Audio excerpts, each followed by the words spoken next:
तो प्यारे बच्चों क्वेश्चन नंबर 64 क्या कह रहा है। A car of mass m is moving on a level circular track of radius r if mu s is represents the static friction between the road and tires of the car, maximum speed of the car in circular motion is given by। देखो बच्चों, अगर कोई भी object circular track पर move करता है तो उसे एक फोर्स की रिक्वायरमेंट है, जिसको आप बोल रहे थे घूमने के लिए सेंट्रीपिटल फोर्स। अब वो सेंट्रीपिटल फोर्स कौन प्रोवाइड करे? देखो यहां पर सिर्फ फ्रिक्शन है, यानी कि ऐसा देखो कि सिर्फ फ्रिक्शन है, तो वही फ्रिक्शन क्या करेगा प्यारे बच्चों, आपको सेंट्रीपिटल फोर्स प्रोवाइड कराएगा। ठीक है, ये आपको दिखाई दे रहा है सामने, कार सर्कुलर ट्रैक पर मूव करती हुई। तो जो नॉर्मल रिएक्शन है उसने तो वेट को बैलेंस कर लिया, लेकिन जो आपके पास ये फ्रिक्शन फोर्स है यही आपको क्या करेगा, एक रिक्वायर्ड सेंट्रीपिटल फोर्स देगा। क्लियर है इतनी बात?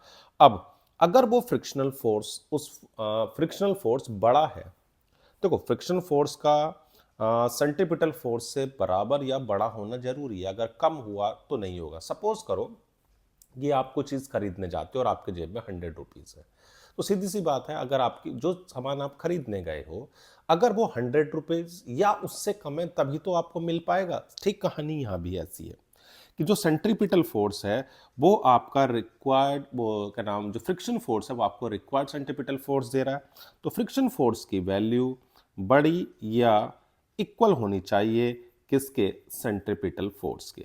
और friction force F equal to क्या होता है? Mu into N. और आपको अभी मैंने आपको दिखाया कि नॉर्मल रिएक्शन देखो प्यारे बच्चों किसके इक्वल है, तो नॉर्मल रिएक्शन है आपकी N equal to M G. तो आप इसे यहां रख सकते हो, तो ये आ जाएगा आपके पास mu s into m ji is greater than equal to M we square upon r. तो एम से एम कैंसिल हो गया, तो आपके पास जो वी स्क्वायर आया वो less than equal to mu S R G. तो जो वेलोसिटी होगी ना प्यारे बच्चों वो under root mu S R G के बराबर या छोटी होनी चाहिए। तो जो मैक्सिमम, जो प्यारे बच्चों मैक्सिमम वेलोसिटी होगी या मैक्सिमम स्पीड होगी वो आपकी म्यू एस आर जी होगी, इसे आप याद रखना। क्लियर है इतनी बात? कितनी होगी? Mu R G. कोई ऑप्शन नजर आ रहा है? हाँ जी, ऑप्शन नंबर डी है आपका। क्लियर है, कोई दिक्कत तो नहीं है? पक्का? बढ़े आगे, चलो भाई। कह रहा है car of mass M 1000 kg negotiate a bank curve of radius 90 meter on a frictionless road। ठीक है, if the banking angle is 45 the speed of the car is। देखो बच्चों, मैंने भी आपको बताया कि जो सेंट्रीपिटल फोर्स है या तो वो फ्रिक्शन देगा या फिर आप क्या करते हो, रोड को किनारों से ऊंचा कर देते हो। ऐसा करने से देखो क्या होता है कि जो आपके पास नॉर्मल रिएक्शन होती है उस नॉर्मल रिएक्शन का प्यारे बच्चों देखो इस डायग्राम में आपको नॉर्मल रिएक्शन का एक कंपोनेंट नजर आएगा। अब ये जो कंपोनेंट है ये देखो मैं आपको दिखा देता हूं, ये आपकी नॉर्मल रिएक्शन है। तो मैं अगर इसके कंपोनेंट करूं, इस डायरेक्शन में एक कंपोनेंट होगा जो होगा n कोस थीटा, और एक कंपोनेंट प्यारे बच्चों इधर होगा जो होगा n साइन थीटा होगा। तो जो n कोस थीटा है प्यारे बच्चों उसने तो किसको बैलेंस करा? वेट को। ये तब है जो सिर्फ बैंकिंग रोड है, कोई भी फ्रिक्शन नहीं है। और जो n साइन थीटा है प्यारे बच्चों वो आपको रिक्वायर्ड सेंट्रीपिटल फोर्स देगा। अब आप इन दोनों को डिवाइड कर दो, बात समझ में आ रही है? तो n sine theta upon n cos theta is equal to M we square upon R upon M G. तो n से तो n चला गया, m से m चला गया, तो टेन थीटा आ गया आपके पास v square upon R G. तो आप इस फॉर्मूले को याद रखो ना, सीधा सीधा। ठीक है ना, इसे आप याद रखोगे कि जब भी नजर आए कि भाई बैंकिंग ऑफ रोड है, आपके पास कितना सेंट्रीपिटल फोर्स है, सब कुछ तुरंत दिमाग में tan theta is equal to V square upon R G, ये आपके पास हो। अब क्या क्या गिवन है, तो पहले मैं फॉर्मूला लिख देता हूं जो अभी आया कि tan theta is equal to V square upon R G. अब आपके पास सब कुछ तो गिवन ही है, ठीक है ना? क्या गिवन है? देखो आपके पास आपके पास फॉर टेन एंगल तो दिया ही है ना, 45 डिग्री एंगल दिया हुआ है। तो V square is equal to हो जाएगा आर जी टेन थीटा। ठीक है ना? तो वी स्क्वायर, आर की वैल्यू आपके पास है 90 मीटर लिख दी, जी की वैल्यू 10 ले लेते हैं और 1045 होता है 1। तो v इज इक्वल टू आ जाएगा √900 यानी कि 30 मीटर पर सेकंड। तो कोई ऑप्शन है? हाँ जी बिल्कुल है, 30 मीटर पर सेकंड। तो फॉर्मूला देखो आप याद रखना, ठीक है ना इतनी बात। चलो भाई आगे बढ़ते हैं। कह रहा है car run at a constant speed on a circular track of radius 100 metre. चलो भाई रेडियस दी हुई है, taking 62.8 second from a every circular lap, the average velocity and average speed for each circular lap. देखो अगर कोई object circular track पर है तो उसकी जो एक चक्कर में डिस्टेंस होगी प्यारे बच्चों वो कितनी होगी, अगर मैं इसकी रेडियस को r मानूं और ये ऐसे घूम के वापिस आ जाता है तो पूरा जो सर्क्यूमफेरेंस होता है ना, ये जो पूरा आपको सर्क्यूमफेरेंस दिख रहा है ये कितना होगा, 2πr होगा नहीं होगा। तो अगर मैं एवरेज स्पीड की बात करता हूं तो एवरेज स्पीड क्या होगी, तो एवरेज स्पीड आप कहोगे total distance upon total time, हाँ या ना, total distance upon total time, ये हो जाएगा भाई। डिस्टेंस आपके पास हो गई 2πr, बहुत बढ़िया, 2πr और टाइम आपके पास है 62.8, वैल्यू रख दो 2, पाई की वैल्यू 3.14 और रेडियस है 100 अपॉन 62.8। सिंप्लीफाई करोगे तो ऊपर तो आ जाएगा 628 और नीचे है 62.8, इसको आप काट सकोगे तो 10 आ जाएगा। तो भाई 10 मीटर पर सेकेंड तो एवरेज स्पीड आ गई। देखो एवरेज वेलोसिटी की अगर बात करें तो कोई चीज यहां से चल के जब घूम के वापस यहीं आएगी तो बताओ कितना डिस्प्लेसमेंट होगा, तो जीरो होगा क्योंकि इनिशियल और फाइनल पोजीशन तो सेम है। तो जब डिस्प्लेसमेंट जीरो है तो भैया एवरेज वेलोसिटी भी जीरो होगी क्योंकि भैया डिस्प्लेसमेंट नहीं है। अब आप ऑप्शन देख लो, बताओ ऑप्शन कौन सा है, तो भैया ए ऑप्शन आपका ठीक है। क्लियर इतनी बात, कोई दिक्कत हो तो देखो बता दो। क्लियर, चलो भाई। A ball of mass 0.25 kg attached to the end of the string of length 1.96 meter is moving in a horizontal circle, ठीक है। The string will break if tension is more than 25 Newton. What is the maximum speed? देखो मैंने आपको बताया था कि horizontal circle पर move कर रहा है। अगर हॉरिजॉन्टल सर्कल पर मूव करता है तो आपको पता ही है क्या कि उसको जो रिक्वायर्ड सेंट्रीपिटल फोर्स होगा कुछ ऐसा समझो, ये आपके पास है। तो जो रिक्वायर्ड सेंट्रीपिटल फोर्स होगा वो कौन दे रही होगी, तो सिर्फ टेंशन दे रही, ये टेंशन ही तो प्रोवाइड कर रही होगी। तो मैं कह सकता हूं कि जो टेंशन होगी मैक्सिमम टी मैक्स वही आपका हो जाएगा M we square max upon R, यही तो होगा। अब आपके पास V मैक्स कितनी होगी, तो आप फॉर्मूले से लिख सकते हो मैक्सिमम टेंशन जो भी है R अपॉन M। अब बताओ मैक्सिमम टेंशन कितनी है, तो भैया 25 है, रेडियस आपके पास है 1.96 और मास है 0.25, ये आपके पास है। अब अगर आप इसे सिंप्लीफाई करते हो प्यारे बच्चों, सिंप्लीफाई देखो कैलकुलेशन तो करना बनता है, तो इससे आप कहोगे तो पॉइंट से पॉइंट उड़ा दो, 25 से 25 चला गया। तो अगर मैं मैक्सिमम स्पीड की बात कर रहा हूं तो आपके पास ये जो V मैक्स आ गई प्यारे बच्चों, वो आ गई √196, जो रूट किसका है ये 14 मीटर पर सेकेंड आ जाएगा, ठीक है। और एक चीज और ध्यान में रखना कि अगर कोई वर्टिकल सर्कल पर मूव करता है और वर्टिकल सर्कल पर मूव करेगा तो भाई ये याद रखोगे कि उसकी आप वर्टिकल सर्कल में जो टेंशन होती है एट द हाईएस्ट पॉइंट वो आपकी जीरो होगी, at the lowest point is maximum. यहां पर जो टेंशन होती है इसमें इस पॉइंट पर लोएस्ट पॉइंट पर, तो ध्यान रखना वर्टिकल सर्कल की बात कर रहा हूं। तो वर्टिकल सर्कल के अंदर जो आपका मोशन है वर्टिकल सर्कल में, उसमें आपकी जो क्या बोलते हैं टेंशन है, टेंशन मैक्सिमम है कहां पर, लोएस्ट पॉइंट पर मैक्सिमम होगी, लोएस्ट पॉइंट पर, ये आप ध्यान रखोगे, ठीक है। और जो आपका क्या बोलते हैं हाईएस्ट पॉइंट पर वो जीरो होगी, एट हाईएस्ट पॉइंट, ये चीजें छोटी छोटी याद रखना, eight highest point is zero. चलो भाई इतनी चीज आप याद रखो, ये वर्टिकल सर्कल की बात हो रही है, मैं फिर से कह दूं हॉरिजॉन्टल की बात मैं नहीं कर रहा हूं। चलो भाई, तो आंसर तो हमारा तो आ गया 14 मीटर पर सेकेंड, इसमें कोई दिक्कत नहीं है, पक्का। चलो भाई आगे बढ़े। कह रहा है two racing car of mass m 4m are moving in a circle of radius r और 2r, ठीक है। If their speed such that they meet each makes a complete circle in the same time, then the ratio of angular speed, देखो angular speed का formula omega is equal to होता है 2 pi upon T, यही तो है। अब देखो जो टाइम है वो दोनों के लिए सेम है, अगर टाइम सेम है प्यारे बच्चों तो ओमेगा तो ऑटोमेटिक सेम हो गई। तो मैं अगर ये कहता हूं ओमेगा 1 अपॉन ओमेगा 2, तो 2 पाई ओवर T1, तो दूसरे का भी 2 पाई ओवर T2, और T1 हमारा T2 के बराबर है, तो ये तो कैंसिल हो गए, तो आपके पास आ गया 1/1। तो क्या रेशियो हो गया, 1:1 का रेशियो है। कोई दिक्कत हो तो आप बताओ, सोच लो एक बार आराम से, कोई दिक्कत हो तो बता दो। बढ़े आगे, चलो भाई। कह रहा है block of mass m is placed on a smooth inclined base ABC of inclination theta as shown in figure, ठीक है भाई, इसका इंक्लाइनेशन हमें थीटा दिया हुआ है।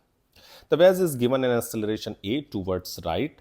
The acceleration between a and theta for the block to remain stationary on the base, ठीक है भाई।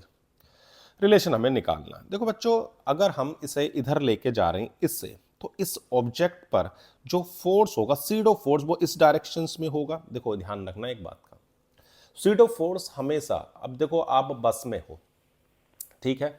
अब अगर आपने देखा होगा बस में आप खड़े हो और बस आगे की ओर एक्सेलरेट हो रही है, तो आप पर प्यारे बच्चों पीछे की ओर फोर्स लगता है। और ध्यान रखना फोर्स कैसे निकलेगा, तो करना कुछ नहीं है, आप अपना मास लो, मतलब इस ऑब्जेक्ट का मास लो, और इसमें उस एक्सेलरेशन से मल्टीप्लाई कर दो और फोर्स की डायरेक्शंस को अपोजिट लगा दो। जिधर एक्सेलरेशन है ना, ये एक्सेलरेशन इधर है, इस डायरेक्शंस में एक्सेलरेशन है, तो इसके ठीक अपोजिट डायरेक्शन में आप फोर्स लगा दो, इट्स कॉल्ड सीडो फोर्स। और क्या क्या है, एक नॉर्मल रिएक्शन है, ठीक है, नॉर्मल रिएक्शंस हो जाएगी आपकी इस डायरेक्शन में, नॉर्मल रिएक्शन हो गई ये n, ये इसका वेट हो गया mg। अब अगर आप कंपोनेंट करोगे, देखो कंपोनेंट, तो कंपोनेंट करने पर ये आपका एंगल m थीटा है, तो इस डायरेक्शन में एक कंपोनेंट आएगा कितना, mg कोस थीटा, और इस डायरेक्शन में क्या आएगा, mg साइन थीटा, ये कंपोनेंट हो गए, ठीक है भाई, एक कोस और एक साइन। और अगर मैं नॉर्मल रिएक्शंस को भी तोड़ता हूं, तो भाई एक हो जाएगा एन ए कोस थीटा और दूसरा हो जाएगा एन ए साइन थीटा, हाँ या ना। देखो भाई, अगर मैं इस नॉर्मल रिएक्शन को भी तोड़ूं, ये एंगल थीटा है, तो इस डायरेक्शंस में क्या आएगा, एन कोस थीटा, और इस डायरेक्शंस में आ जाएगा आपका कितना, एन साइन थीटा। अब अगर आप देखो तो ये जो कंपोनेंट है एन साइन थीटा, वो इस एम ए को बैलेंस कर रहा होगा, और ये जो एन कोस थीटा है वो एम जी को। तो मैं ऐसे लिख सकता हूं क्या, एन साइन थीटा ने बैलेंस किया एम ए को प्यारे बच्चों, और एन कोस थीटा किसको, एम जी को। दोनों को अगर आप डिवाइड कर दो प्यारे बच्चों, तो n sine theta upon N cos theta is equal to M A upon M G, तो एम से एम कैंसिल और एन से एन भी, तो tan theta is equal to a upon g. याद रखोगे क्या, कि जिस डायरेक्शन में वेज मूव कर रहा है उसके ठीक आपको, उस एक्सेलरेशन के ठीक अपोजिट आपको उस ऑब्जेक्ट पर फोर्स लगाना है। तो यहां से देखो एक रिलेशन बन गया कितना, a is equal to g tan theta आ गया, याद रखना, a is equal to g tan theta, ठीक, इतनी बात। चलो भाई, ऑप्शन आपको नजर आ रहा होगा, डी ऑप्शन है। बहुत आसान सा क्वेश्चन था, ऐसे कुछ नहीं है कि भाई बहुत हार्ड है, ठीक है ना। चलो अगले क्वेश्चन की ओर। कह रहा है balloon with mass m is descending down with acceleration a, ठीक है भाई, सबसे पहले आपके पास एक बैलून हो गया ये, ठीक है ना, ये बैलून है, और ये इस पर देखो जो थ्रस्ट होगा वो तो ऊपर की ही ओर होगा, इसका जो वेट होगा वो नीचे की ओर होगा। तो पहले केस में ये नीचे की ओर जा रहा है ए से, ठीक है। अब कह रहा how much mass should be remove from it so it start moving up with an acceleration a, ठीक है। अब ये क्या कह रहा है कि अगर इसमें से कुछ मास निकाल दिया जाए, ठीक है भाई, ये आपके पास बैलून हो गया, इसमें से मान लो मैंने एम नोट मास को निकाल दिया है, तो जो फोर्स है एफ तो ऊपर ही लगेगा, वेट इसका नीचे हो जाएगा m minus M naught into g, लेकिन अब ये कहाँ की ओर जाने लगा है, ऊपर की ओर, ए एक्सेलरेशन से। ठीक, दो इक्वेशन बनाओ, पहले इससे बनेगी तो क्या आएगा, M ji minus K F equal to M A, ये पहला केस हो गया। अगर मैं दूसरे से इक्वेशन बनाऊं तो इस बार ऊपर जा रहा है, तो F minus M naught into ji is equal to M minus M naught into A, equation number 2। Clear? मतलब क्या ध्यान रखना है, जो जिस डायरेक्शंस में मूव कर रहा है वही तो फोर्स बड़ा होगा। ध्यान रखना कि मैं एम नोट मास को निकाल रहा हूं। अगर प्यारे बच्चों इन दोनों इक्वेशन को ऐड कर दो तो देखो क्या होगा, एफ से तो एफ कट जाएगा, तो बचेगा क्या, देखो आपके पास बचने के लिए है एक तो एम जी और दूसरा है m minus M naught into ji is equal to M a plus m minus M naught a. अब देखो एम जी minus M g plus M naught g, तो ये आ जाएगा आपका m a plus m minus M naught a. ठीक है, तो देखो एम नोट जी इधर मल्टीप्लाई करो थोड़ी सी, क्योंकि हमें तो निकालना क्या है, हमें निकालना है प्यारे बच्चों क्या, एम नोट। तो मैं एम नोट की वैल्यू को एक तरफ ला रहा हूं, तो M naught G plus M naught A is equal to 2 ma, ये हो गया। तो यहां से एम नोट कॉमन ले लोगे तो आ जाएगा a plus g is equal to 2 ma। तो अब आपके पास एम नोट की वैल्यू आ गई प्यारे बच्चों 2 ma upon a plus g, ये आ गई। ठीक, इतनी बात, कोई दिक्कत तो नहीं है। चलो भाई, तो ऑप्शन देखो 2 ma अपॉन जी प्लस ए, तो फर्स्ट ऑप्शन मैच कर रहा है। बात समझ में आई? एक बार नीचे जा रहा था उसमें से कुछ मास निकाल दिया तो ये आपका बैलून ऊपर जाने लगा। दोनों केसेस में हमने क्वेश्चंस बनाई, ऐड किया, सिंप्लीफाई किया और निकल के आ गया आपके पास क्या, एम नोट। कोई दिक्कत हो तो आप बता दो, बढ़ें आगे। चलो भाई, क्या कहता है अगला क्वेश्चन, कह रहा है कि horizontal force 10 newton is applied to a block A as shown in figure. The mass of block A, the mass of the block A and B are 2 kg and 3 kg। भाई 2 और 3 आपके पास है। And the block slides over A frictionless, भाई आपके पास कोई friction नहीं है, ये भी आपको दिमाग में रखना है। ठीक है, इतनी बात। The force exerted by block A on block B, ठीक है, इतनी बात। चलो भाई, अब देखो आपके पास जो दिया हुआ, मैंने कहा था कि सबसे पहला इस पूरे सिस्टम को एक सोच लो, सबसे पहला काम। पूरे सिस्टम को अगर आप एक सोचोगे तो बताओ मास कितना है। तो अगर मैं देखूं तो फोर्स तो मेरे पास 10 हो गया और मास हो गया 3 और 2 5, तो एक्सेलरेशन बताओ। तो एक्सेलरेशन हो जाएगा 10 डिवाइड बाई 5 यानी कि 2 मीटर पर सेकेंड स्क्वायर। ठीक, अब आप फ्री बॉडी डायग्राम बना सकते हो। अगर मैं एक ए का बनाऊं, ठीक है, ये आपके पास अब इधर से लग रहा है 10 न्यूटन और जो बी ए पर लगा रहा होगा उसको मान लेते हैं N1। ठीक है ना, जो आपका, और ये जा इधर रहा है, समझ में आ गई बात। जितना फोर्स ए बी पर लगा रहा होगा बी भी तो उतना ही लगा रहा होगा, तो मैंने उसे N1 नाम दे दिया। तो 10 newton minus N1 is equal to mass into acceleration. तो आपके पास जो एक्सेलरेशन है प्यारे बच्चों वो तो 2 है, तो N1 की वैल्यू क्या आएगी, 10 माइनस के 4 यानी कि 6 न्यूटन। तो N1 आपके पास आ गया 6 न्यूटन। कोई दिक्कत हो तो बताओ। तो जो force exerted by block A on block B भी कितना होगा, 6 न्यूटन ही तो होगा। कोई दिक्कत तो नहीं है, क्लियर है बात इतनी। तो 6 न्यूटन का फोर्स लगा रहा होगा ए बी पर और बी भी ए पर। क्लियर, कोई दिक्कत। चलो भाई आगे बढ़ते हैं, क्या कहता है अगला। A person of mass 60 kg inside a lift of mass 940 kg and press the button on control panel, the lift starts moving upward with an acceleration, इतना जितना टेंशन इतना। ठीक है भाई, देखो बच्चों, अब अगर ऐसा समझो कि आपके पास ये हो गई लिफ्ट और ये उस केबल को मान लेते हैं टेंशन।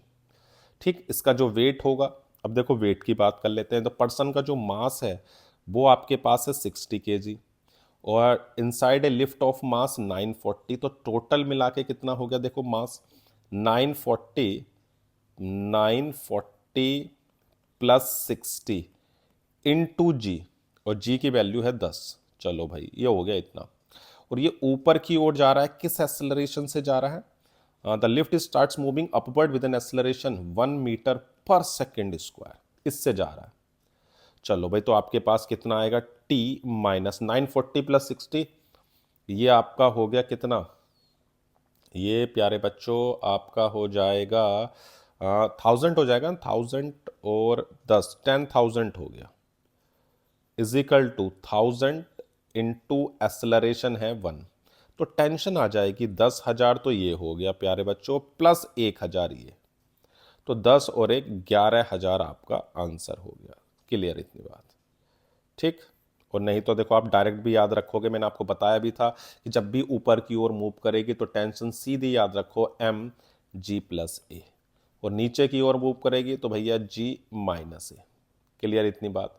इसमें कोई दिक्कत वाली बात नहीं है, सीधा फॉर्मूला याद रखें। एम उसका टोटल मास है, तो भैया ऑप्शन आपका हो गया है सी। क्लियर? चलो भाई, कह रहा है block of mass M is placed on a smooth wedge of inclination theta. The whole system is accelerated horizontally so that block does not slip on the wedge. The force exerted by the wedge on the block B. ठीक है भाई, देखो आपके पास कुछ ऐसा समझ लो, ये दिया हुआ है, ठीक है ना, ये ओके। और यहां पर एक ब्लॉक है जिसका मास m है, और ये जो एंगल ऑफ इंक्लाइनेशन है वो थीटा है, और ये इस और डायरेक्शंस में मान लो मूव करा। मैंने अभी आपको बताया था कि अगर ये इधर जा रहा है और ये रेस्ट में है तो आप तुरंत इस पर एक स्यूडो फोर्स लगा दें। मास हो गया m और ये हो गया a। ठीक। नॉर्मल रिएक्शन आपके इधर होगी प्यारे बच्चों, ये आपकी नॉर्मल रिएक्शन होगी, ठीक है ना। चलो भाई, तो ये हो गई नॉर्मल रिएक्शन n, और इसका जो वेट होगा वो नीचे हो जाएगा, वेट हो गया नीचे mg। ठीक है इतनी बात, इसमें तो कोई दिक्कत नहीं है। अब अगर मैं कंपोनेंट करता हूं, देखो mg के कंपोनेंट तो आप कर ही सकते हो, हाँ या ना। ये अगर थीटा है तो mg के 2 कंपोनेंट हो गए, इधर हो जाएगा mg कोस थीटा और इधर हो जाएगा mg साइन थीटा, हो जाएगा। और अगर मैं इस एन ए के एम ए के भी कंपोनेंट कर दूं, ये थीटा है या नहीं है, तो इस डायरेक्शन में हो जाएगा एम ए कोस थीटा, और उसके परपेंडिकुलर डायरेक्शंस में हो जाएगा प्यारे बच्चों एम ए साइन थीटा।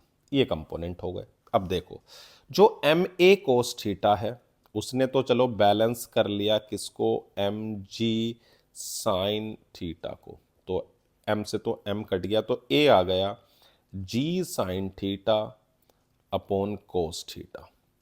और अगर नॉर्मल रिएक्शन की बात करें तो वो इक्वल है M ji cos theta plus M A sine theta. तो आप ए की वैल्यू को रख दो, ए की वैल्यू रख दो, बात समझ में आ गई। मैंने एम जी और एम ए को तोड़ दिया है, तोड़ने का ध्यान रखोगे, जिधर एंगल है उधर कोस, उसके ठीक परपेंडिकुलर साइन, हाँ या ना। चलो भाई, अब आप ए की वैल्यू को रखो, क्योंकि हमें तो क्या निकालनी है? एन निकालना है। तो समझ लो, force exerted by the base on the block b, कितना फोर्स एक्सर्ट करा, टोटल रिएक्शंस, हमें नॉर्मल रिएक्शंस को निकालना है। चलो भाई निकालते हैं अभी। तो हमारे पास हो जाएगा n is equal to M G cos theta, a की वैल्यू रख दी है मैंने, m g sine theta upon cos theta. तो अगर मैं एलसीएम लूँ तो आ जाएगा एम जी cos square theta plus m g sine square theta upon cos theta. तो आप एम जी तो कॉमन ले लोगे, तो प्यारे बच्चों sine square plus cos square क्या हो जाएगा? तो 1 हो जाएगा। ठीक, तो आपके पास नॉर्मल रिएक्शन आ गई M G upon cos theta. कोई दिक्कत हो तो आप बता दो। ये आइडेंटिटी याद रखोगे कि sine square plus cos square की वैल्यू 1 होती है, ये आपको आइडेंटिटी याद रखनी है। अब देखो कौन सा ऑप्शन आपको मिल रहा है, M G upon cos theta, देखो जल्दी से कौन सा है, जल्दी बताओ, डी ऑप्शन है या नहीं? पक्का? चलो भाई, समझ में आ रही है बात? क्लियर? चलो, क्या कहता है अगला? A monkey of mass m is holding a vertical rope.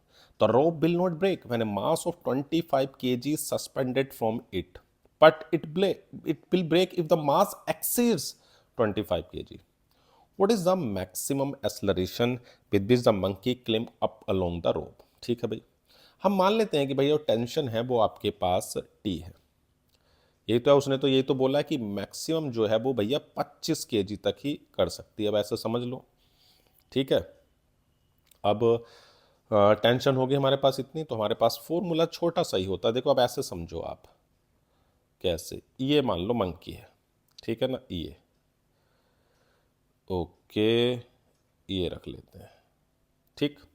अब इसका जो इधर होगा तो देखो वेट तो नीचे होगा mg, और टेंशन कहाँ होगी, तो भैया टेंशन t ऊपर होगी, ऐसी तो होगी। तो मैं यही तो लिखूंगा t minus K M ji is equal to M A. और उसने एक बात बोली है कि ये मैक्सिमम 25 केजी हो सकता है, तो मैं इसको t की जगह लिख सकता हूँ 25g, और इसका मास है 20 is equal to mass into acceleration. Clear इतनी बात, इसमें तो कोई दिक्कत नहीं है। ओके 25, तो ये हो जाएगा 5g is equal to 20a, तो ये कैंसिल हो गया।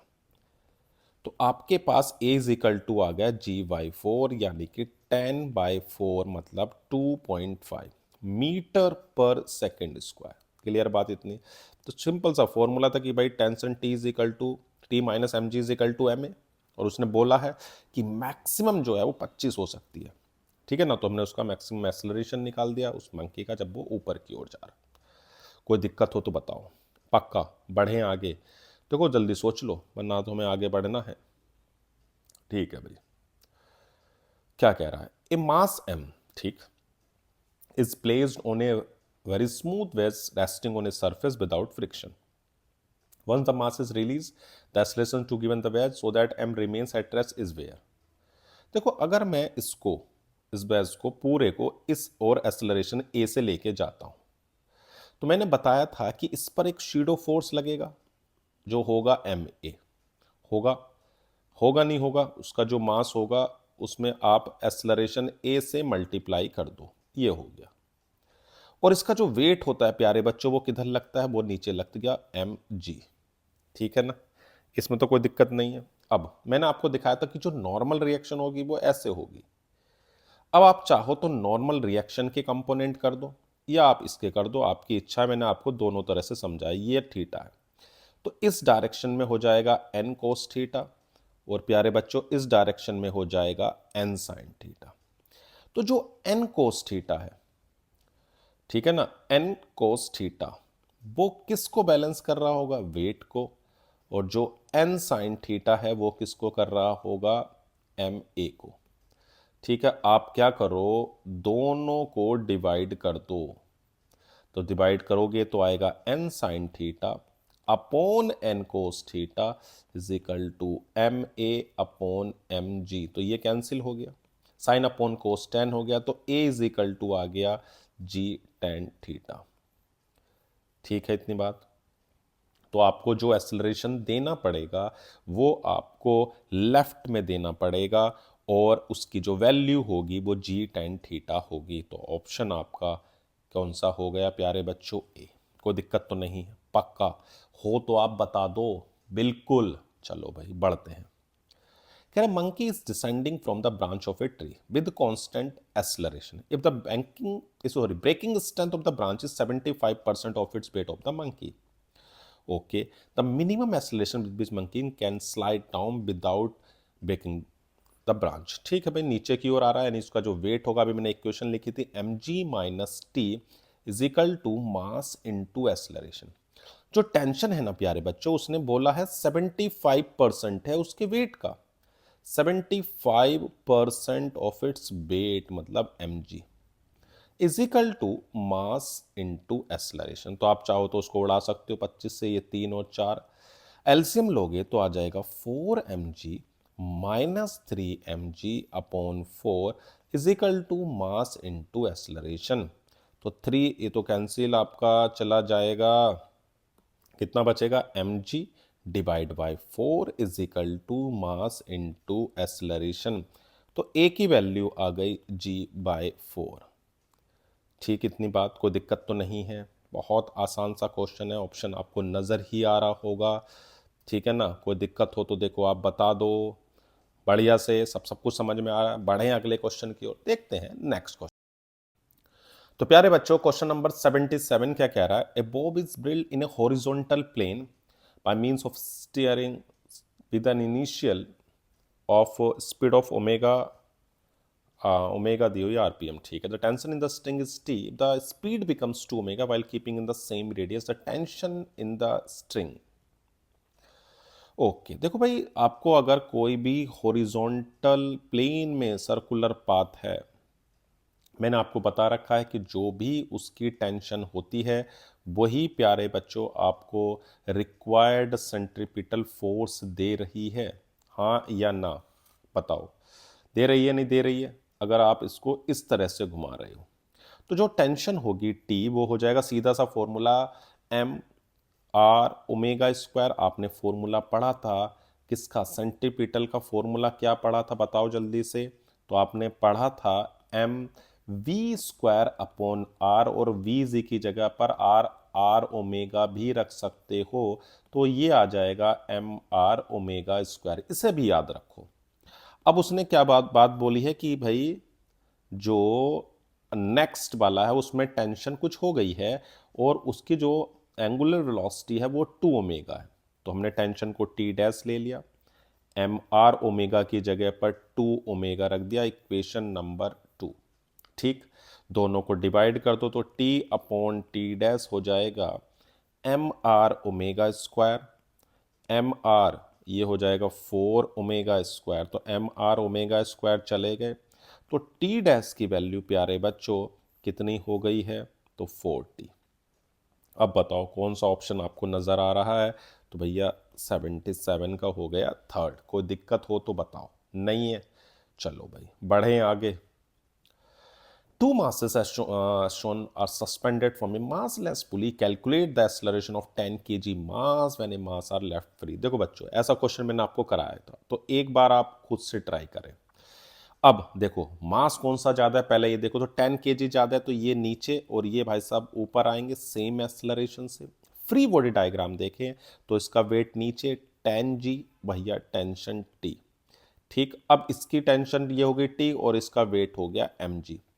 अगर मैं इसकी बात करूं तो क्या इक्वेशन बनेगी? 10g minus T is equal to 10a। और प्यारे बच्चों अगर मैं इसकी बात करूं तो t माइनस, क्योंकि ऊपर वाला फोर्स बड़ा होगा तभी तो ऊपर जाएगा यार, 5a। दोनों को ऐड कर दो t से t, तो 10 में से 5 गए 5, और ये हो जाएगा आपका 15a, तो 5 से ये चला जाएगा।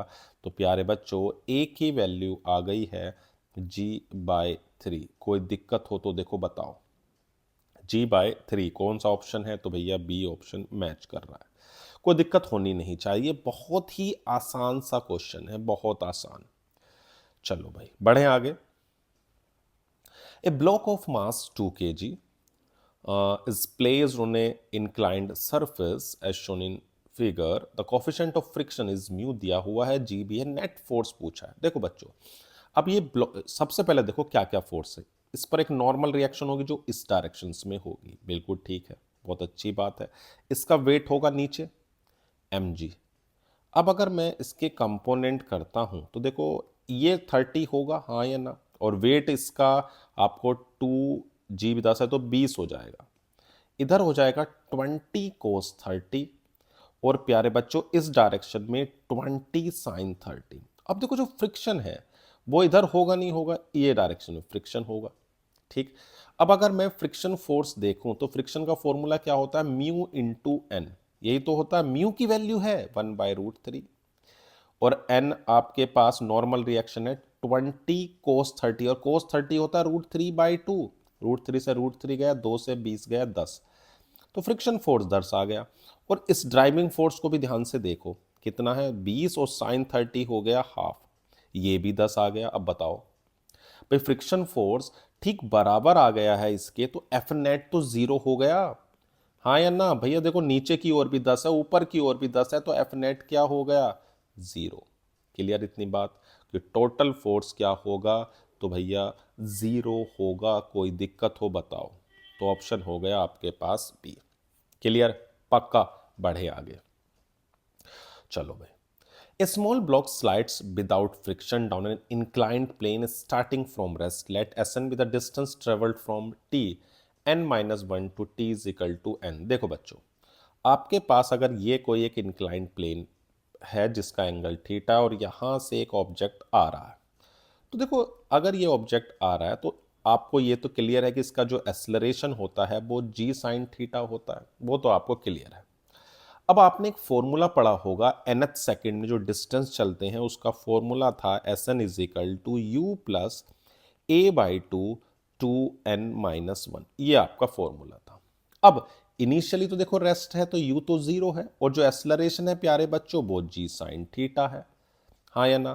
तो अगर मैं पहले nth सेकंड की बात करता हूं, देखो उसने क्या बोला है, उसने पहले एस एन की बात कर रहा है, तो एस एन में u तो जीरो हो गया, a by two N minus one, तो ये इक्वेशन नंबर वन होगी। अब मेरे को निकालना है एन प्लस वन के लिए, तो एन प्लस वन में क्या करो कि जहां भी आपको प्यारे बच्चों एन नजर आ रहा है वहां एन प्लस वन रख दो इस फॉर्मूले में।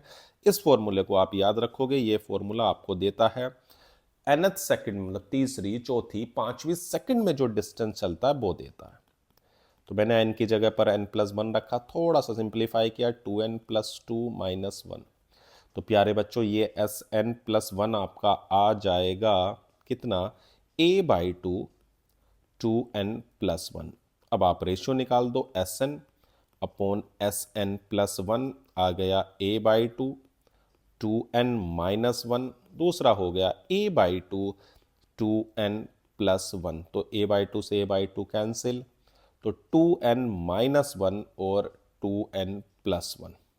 अब आप ऑप्शन देख लो, two N minus one upon two N plus one, option number C आपका हो गया। कोई दिक्कत हो तो बताओ, पक्का नहीं है, पक्का देख लो, बढ़े आगे। चलो भाई, a block of mass m is in contact with the cart as shown in figure. The coefficient of static friction between the block and cart is the acceleration of the cart that will prevent the block from falling satisfy। ठीक है भाई, देखो बच्चों, आपके पास acceleration दिया हुआ है alpha, मैंने आपको बताया था जिस डायरेक्शंस में आप देखो आप इधर मूव करा रहे हो तो आपको ठीक इसके इस डायरेक्शंस में एक सूडो फोर्स लगाना पड़ेगा। अगर मैं इसका मास क्या ले रहा हूं m, ये आपका m है, तो इधर क्या हो जाएगा m अल्फा, ठीक है।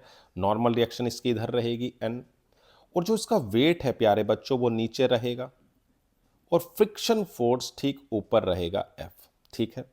तो ये तो क्लियर हो गया भाई, N is equal to M alpha है, तो जो फ्रिक्शन है ना प्यारे बच्चों वो या तो mg के बराबर या उससे बड़ा हो तभी तो ये रुकेगा। फ्रिक्शन या तो mg के बराबर या उससे बड़ा होना चाहिए। फ्रिक्शन होता है म्यू इंटू एन, और n क्या है, m कितना था ये, हाँ इसको जरा सही करो, ये mg है और n की जगह लिख दिया m एल्फा। तो भैया m से m कैंसिल हो गया, तो जो अल्फा है वो greater than equal to g by mu हो गया।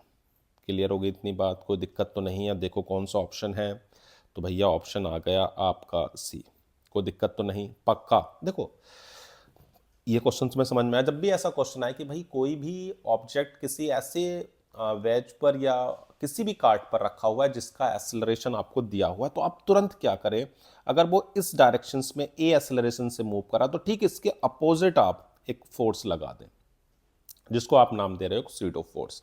फिर आप फ्री बॉडी डायग्राम बनाएं, फोर्सेस को इक्वेट करें। क्लियर हो गई बात इतनी। तो मुझे उम्मीद है प्यारे बच्चों कि इस चैप्टर के सभी क्वेश्चन जो आपके 37 ईयर्स में आए हैं आपको बिल्कुल बढ़िया से समझ में आ गए होंगे, बिल्कुल आगे होंगे, बिल्कुल। और कोशिश करें, अगर कोई भी क्वेश्चन में डाउट हो तो आप मेरे कमेंट सेक्शंस में इसको भेज सकते हो, मैं आपको दोबारा से समझाने की कोशिश करूंगा। ठीक है, अगर आपको हमारी वीडियो अच्छी लग रही है या लग रहा है कि हम आपके साथ कुछ मेहनत कर रहे हैं तो आप हमारे चैनल को सब्सक्राइब करें, वीडियो को लाइक करें।